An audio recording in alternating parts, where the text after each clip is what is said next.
এই পিঠের উপরে রড, সিমেন্ট, বালু, পিচ সব নিয়ে উঠবে।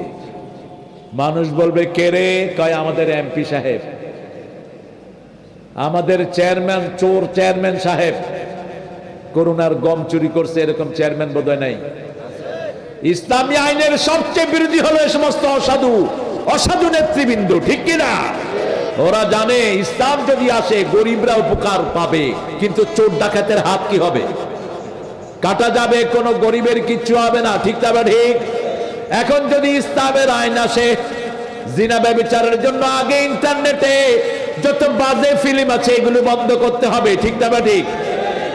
আপনি এগুলো চালাবেন, আবার বলবেন এটা করলেই শাস্তি। না, এটা হবে না। ইসলাম আগে মানুষের খাদ্যের সমাধান দেয়, তারপরে চুরির আইন পাশ করে।